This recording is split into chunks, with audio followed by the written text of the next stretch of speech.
नमस्कार, मैं हूं संदीप शर्मा। आप देख रहे हैं एसकेएस खबर। एसकेएस खबर में आपका स्वागत है। शुरू करते हैं आज की मुख्य खबरें।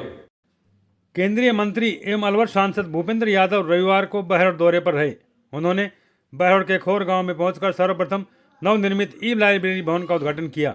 उसके बाद शहीद सरदार सिंह राघव की पुण्यतिथि कार्यक्रम में शामिल हुए। इस दौरान केंद्रीय मंत्री भूपेंद्र यादव का जगह जगह जोरदार स्वागत किया गया।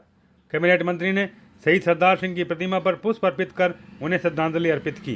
साथ ही शहीद परिवार को फूल माला व साफा पहनाकर सम्मान दिया और अपने उद्बोधन में कहा कि अमर शहीद सरदार सिंह जी की आज 63वीं पुण्यतिथि है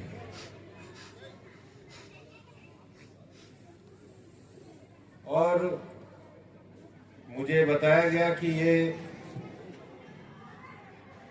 1963 की घटना है। आप ये मान करके चलना कि 63 वर्षों तक अगर हम अमर शहीद की स्मृति को अपने हृदय में जीवंत रखते हुए उनका स्मरण करते हैं तो उसके लिए गांव भी धन्य है और अमर शहीद भी धन्य है। किसी ने कहा भी था कि उनकी याद में हजारों वर्ष मेले लगेंगे। जिन्होंने देश के लिए कुर्बानी दी है और शहीद सरदार सिंह जी ने तो देश के लिए नहीं बल्कि परमार्थ के लिए भी अपना जीवन को न्यौछावर किया। दुनिया में कई बार ऐसे दौर आए जब भारत की शांति सेना के जवानों ने दुनिया के अनेक देशों में जाकर के अपने शौर्य का इतिहास रचा। अफ्रीका में 1960 में जब कांगो देश बेल्जियम से आजाद हुआ था, उस समय संयुक्त राष्ट्र संघ की जो शांति सेना भेजी गई उसमें भारत के भी जवानों को भेजा गया और दुनिया में मानवीय जीवन मूल्यों को स्थापित करने के लिए, लोकतांत्रिक जीवन मूल्यों को स्थापित करने के लिए, मानवाधिकारों की रक्षा करने के लिए संयुक्त राष्ट्र संघ की उस सेना में भारतीय सेना की 99 इन्फेंट्री के जवान कांगो देश पहुंचे थे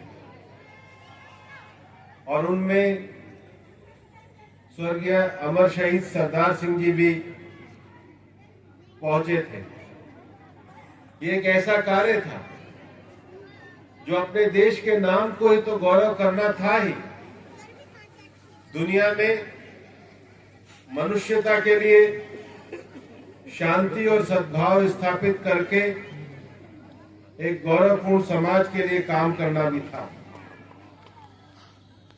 और ऐसे में उन्होंने जाकर के जो शहादत दी और उसमें शहीद सरदार सिंह जी ने अदम्य वीरता का जो कार्य किया, वो शहीद हुए अफ्रीका की धरती पर कांगो देश में जाकर के हुए, लेकिन उनके वीरतापूर्ण कार्य को जब भारतीय सेना ने हमारे देश में उस समय की तत्कालीन सरकार को सूचित किया तो सरकार के द्वारा उनको शौर्य चक्र से भी नवाजा गया। ये भी बहुत बड़े अभिमान और गौरव जो शौर्य चक्र उनको दिया गया। वो शौर्य चक्र जिस परिवार, कुल और परंपरा से वो आते हैं, उस कुल और परंपरा की मान और मर्यादा को देखते हुए, उनकी वीरता को देखते हुए सरकार ने हमारे मां भारती के लाल और गांव खोर के निवासी शहीद सरदार सिंह जी को शौर्य चक्र दिया। और मुझे जब ये पता लगा और मुझे आमंत्रित किया तो मैं तो गांव का धन्यवाद देना चाहता हूं कि उन्होंने ऐसे पवित्र कार्यक्रम में मुझे बुला करके और यहाँ पर ये जो श्रद्धांजलि देने का अवसर दिया, मैं हृदय से आपको धन्यवाद देता हूँ और आपके गांव का अभिनंदन करता हूँ। इस पूरे संसार में सबसे बड़ा पुनीत कर्तव्य होता है दूसरे के लिए अपनी जान को न्यौछावर करना। सब लोग कहीं ना कहीं अपने छोटे छोटे स्वार्थ को लेकर ही जीवन को जीते हैं। हमारी नौकरी, हमारा परिवार, हमारे बच्चे, हमारा घर, ये जरूरी भी है, लेकिन अपनी जान को जोखिम में डालकर बड़े मानवीय लक्ष्य के लिए जो जीवन देने वाले लोग होते हैं, उनका स्मरण करने से ही हम लोग अपने देश को आगे बढ़ाने की संकल्प को आगे कर सकते हैं। मैं तो वैसे भी गांव फोर आना ही चाहता था। आपने मुझे लोकसभा चुनाव के लिए भी भरपूर आशीर्वाद देने का काम किया। आज जब इस स्कूल के प्रांगण में मैं आया तो यहाँ की प्रिंसिपल ने मुझे कहा कि हमारे स्कूल में साइंस और एग्रीकल्चर फैकल्टी खुलनी चाहिए। मेरा यह कहना है कि वो अपना प्रस्ताव भेजे, हमारे लोकल विधायक जसवंत सिंह जी के माध्यम से भी भेजे, और उसके लिए जो हर संभव प्रयास होगा वो मैं करने का प्रयास पूरे तरीके से करूंगा। मैंने यहाँ पर ई पुस्तकालय के लिए एक पुस्तकालय भवन को दिया था। मुझे खुशी है कि यहाँ के सरपंच ने उस ई पुस्तकालय भवन का पूरी तरीके से बना करके आज उस भवन को लोकार्पित भी कराया है। और इसलिए जब उसका उद्घाटन करके बोर्ड का उद्घाटन करने की बात आई तो मैंने पूनम देवी जी को कहा कि आप ही इसका उद्घाटन करो। हम भवन तो बना देते हैं, मेरे को भी ये लगता था कि लाइब्रेरी को भवन बना देने से केवल लाइब्रेरी नहीं चला करती, उसके लिए तो हमें अब प्रयास करना पड़ेगा। हम लोगों ने 3 चीजें अपने राजनीतिक कार्य के लिए चुनी है। 5 साल के इस कार्यकाल में नौजवानों में खेल की प्रवृत्ति बढ़े, इसके लिए प्रधानमंत्री जी ने सभी सांसदों को जो सांसद खेल उत्सव का मंत्र दिया, उसको लेकर के हमने सांसद खेल उत्सव शुरू करे। और मुझे बताते हुए खुशी है, कल पूरे अलवर संसदीय क्षेत्र में हमारे 10 मैदानों में 18,000 से ज्यादा बच्चे खेलने के लिए उतरे। हम सोच नहीं सकते 18,000 बच्चों को इकट्ठा नहीं कर सकते, अनुशासन में इकट्ठा नहीं कर सकते। सारे दिन इनके चक्कर में सब टीवी, मीडिया, सोशल मीडिया इसी में ही लगे रहते हैं। सब छोड़ के जब नौजवान दौड़ना शुरू करें, खेलना शुरू करें, और केवल लड़के नहीं, लड़कियां की भी जो टीम है, चाहे खो खो में हो, कबड्डी में हो, बास्केटबॉल में हो, कहीं भी किसी मुकाबले में कम नहीं। दूसरा काम हमने वुमेन सेल्फ हेल्प ग्रुप के लिए, महिलाओं के रोजगार को बढ़ाने के लिए, प्रधानमंत्री जी के लखपति दीदी अभियान को बढ़ाने के लिए कर रहे हैं।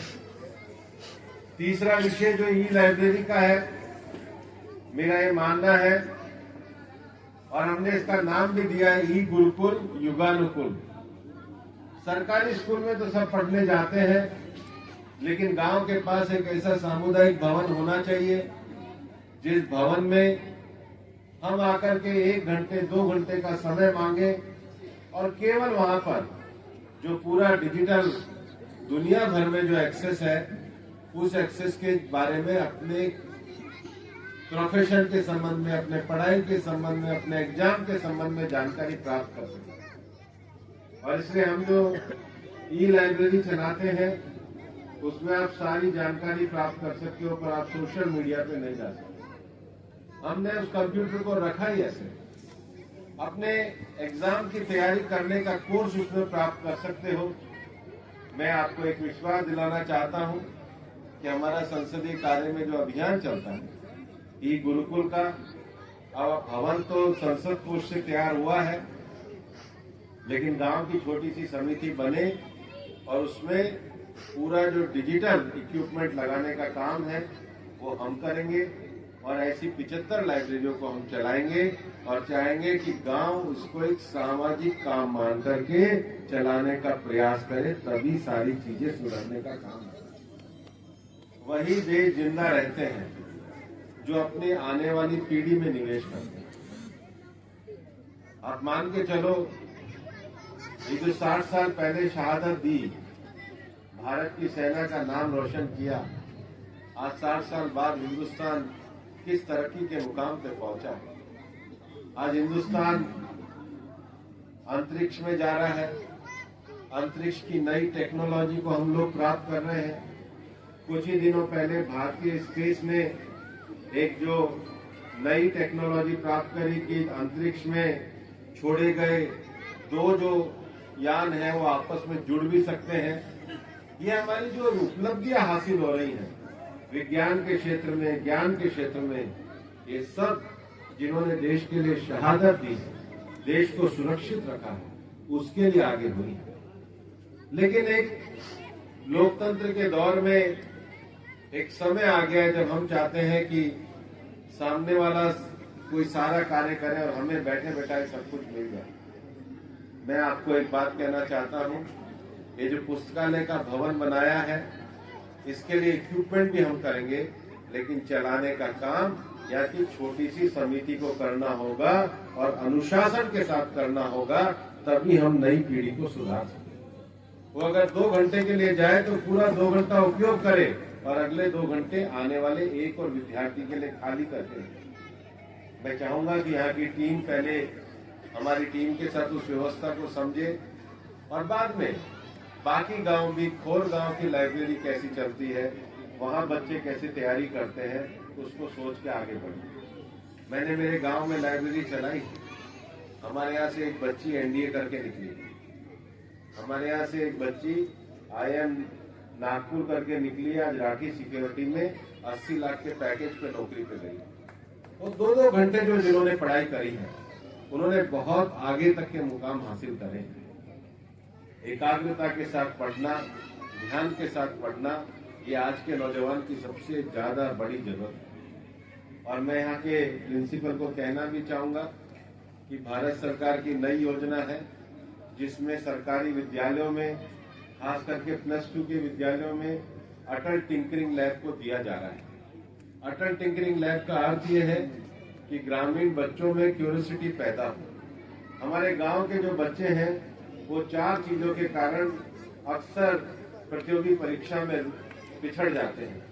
वैसे भी यहाँ पे विज्ञान का संकाय नहीं है, उसकी मांग आपने करी है, लेकिन 4 चीजें ऐसी हैं जो शिक्षा के साथ आगे बढ़ने के लिए बहुत जरूरी है।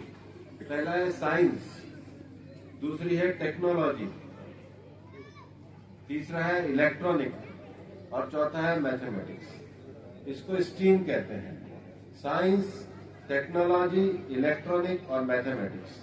ये 4 चीजों में अगर बच्चों की बुनियाद अच्छी हो, पहले तो मास्टर लोग डंडे लेके पहाड़े रटा दिया करते थे, अब कैलकुलेटर से पहाड़े रटने कम हो गए। लेकिन मैथमेटिक्स में जो ठीक होगा, साइंस में जो ठीक होगा, टेक्नोलॉजी में जो ठीक होगा, इलेक्ट्रॉनिक की जो फंडामेंटल जानकारी रखेगा, वो बच्चे का आगे के लिए एक भविष्य अच्छा तैयार होगा। और इसलिए मैं यहाँ के प्रिंसिपल को भी कहना चाहूंगा कि अटल टिंकरिंग लैब की प्रधानमंत्री नरेंद्र मोदी जी ने 2O योजना शुरू करी है, अभी कैबिनेट ने भी उसको पास किया है। वो सरकार से उसके लिए अप्लाई करें और अपने स्कूल में जो 8, 9, 10th के बच्चे हैं, सब्जेक्ट लेने से पहले इन चीजों पे मजबूती प्राप्त करें। शिक्षा जो है केवल रटी रटाई शिक्षा नहीं है। दुर्भाग्य से शिक्षा के नाम पर हमने कोचिंग इंस्टीट्यूट का एक हवा खड़ा कर दिया है और गरीब माँ बाप की सारी कमाई भी उसमें चली जाती है। लेकिन अगर बच्चे के फंडामेंटल अच्छे होंगे तो बच्चे सरकारी स्कूल से भी निकल सकते हैं। इसके लिए यहाँ की प्रिंसिपल कार्रवाई करे, मदद करने का काम हम करेंगे। और गांव खोर को मैं पुनः अपनी तरफ से बहुत बहुत धन्यवाद देता हूँ। जय हिंद, जय भारत।